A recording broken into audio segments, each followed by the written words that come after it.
Depuis qu'elle est bébé, l'étudiante de São Paulo Batri Fernandes da Silva, aujourd'hui âgée de 20 ans, doit faire attention à ne pas tomber et se blesser.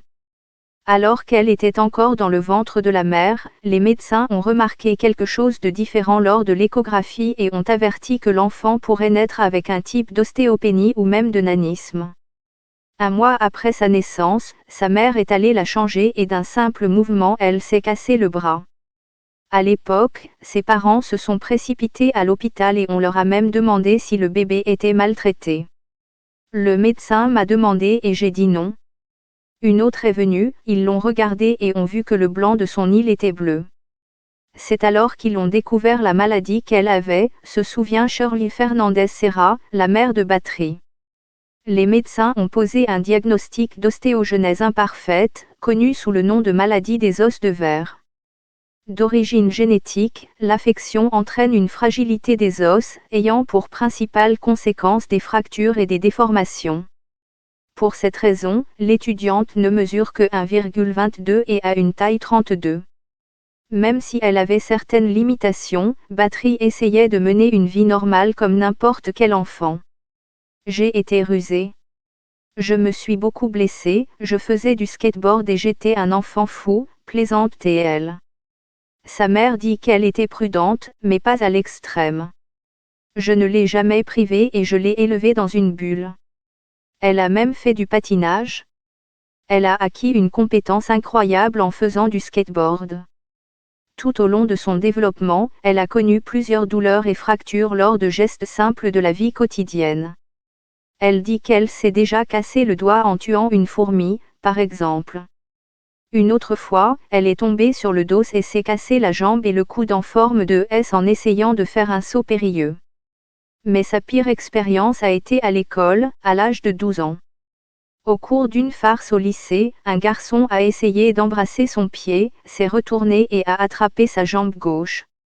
Ce faisant, il s'est cassé le membre et, avec effroi, Batri s'est également fracturé le côté droit. À cette époque, j'avais une tige dans le tibia et elle s'est tellement cassée qu'elle s'est pliée et a dû être retirée. À l'époque, j'avais 3 tiges et maintenant j'en ai 2, se souvient-il. Après l'accident, elle a dû se rendre à l'hôpital pour une intervention chirurgicale d'urgence. À cause de la pause, elle a maintenu une routine de soins à la maison et il lui a fallu un certain temps pour vouloir retourner dans le milieu scolaire. Je n'aimais pas étudier à la maison, parce que je me souvenais de ce qui s'était passé. Je ne savais pas écrire à la main quand j'avais 14 ans, déplore-t-elle. Lorsqu'elle a décidé de reprendre ses études, elle a dû commencer à l'école primaire, même si elle était adolescente.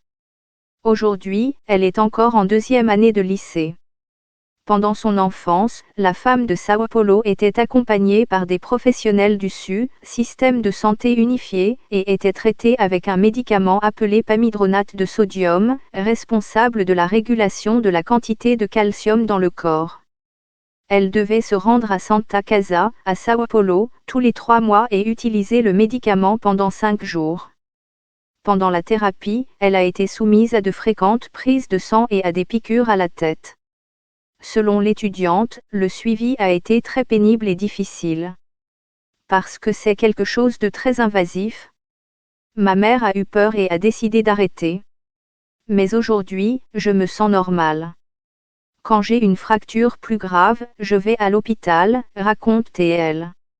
En plus de ce suivi, elle a également subi des interventions chirurgicales lorsqu'elle a eu une fracture très grave. En tout, j'ai subi une dizaine de chirurgies et ma mère dit que j'ai déjà subi une centaine de fractures, raconte l'élève. Lorsqu'elle a commencé à vieillir, vers l'âge de 14 ans, les fractures osseuses ont commencé à diminuer et elle a acquis une meilleure qualité de vie, raconte la mère de l'élève. Actuellement, elle continue de ne prendre que des précautions de base, comme ne pas marcher sur des sols mouillés et d'autres environnements glissants pour éviter les chutes et les fractures graves. Même avec une petite taille, Batri dit qu'elle se débrouille bien à la maison et s'occupe des tâches ménagères. Cependant, lorsqu'elle doit aller à l'école et se déplacer dans les rues, sa plus grande difficulté est l'accessibilité. Je trouve l'ascenseur en panne et les chauffeurs ne m'aident pas à monter dans le bus. Une fois, il n'y en a pas un qui ne s'est pas arrêté et j'ai dû porter plainte. C'est mon droit, dit-elle. Pour l'aider à marcher, elle utilise un fauteuil roulant, car elle se fatigue un peu et ressent beaucoup de douleur aux pieds lorsqu'elle parcourt de longues distances sans utiliser l'appareil. Elle affirme qu'à ce jour, certaines personnes et amis sont surpris qu'elle soit une jeune femme normale. Battery a pu parler encore plus de la maladie des os de verre en partageant des vidéos sur le réseau social TikTok. Avec un engouement surprenant, la jeune femme a eu une réponse positive en quelques jours seulement. Les messages sur la maladie sont rapidement devenus viraux et aujourd'hui, une seule vidéo compte déjà 1,1 million de vues. Ses abonnés atteignent un peu plus de 100 000 abonnés.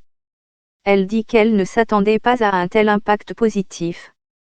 L'étudiante plaisante en disant qu'elle ne s'attendait pas non plus à des questions aussi curieuses. Ils avaient des doutes sur la façon dont je me suis cassé le cou et m'ont même demandé si mes os étaient vraiment en verre, plaisante-t-elle.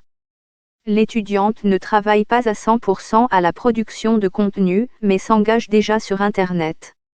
Battery a ouvert une boutique en ligne de vêtements pour hommes et vend également des maillots.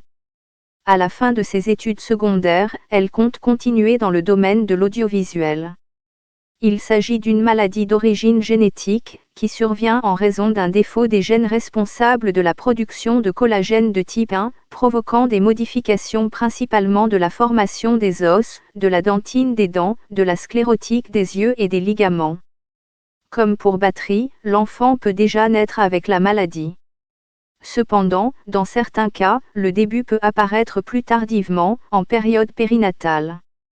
Il peut présenter des fractures au cours de la première année de vie ou seulement après la première année, ce qui caractérise la gravité plus ou moins grande de la maladie, souligne Daniel Ferreira Fernandez, orthopédiste et professeur du cours de médecine à l'Université pontificale catholique du Paraná.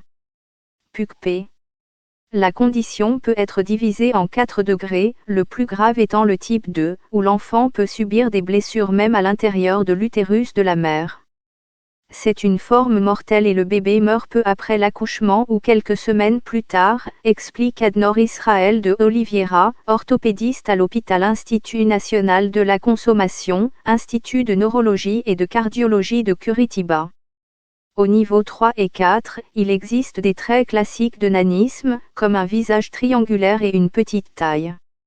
Le grade 3 est la deuxième forme la plus grave car elle provoque beaucoup de flexion des membres et celle-ci diminue la résistance mécanique de la personne.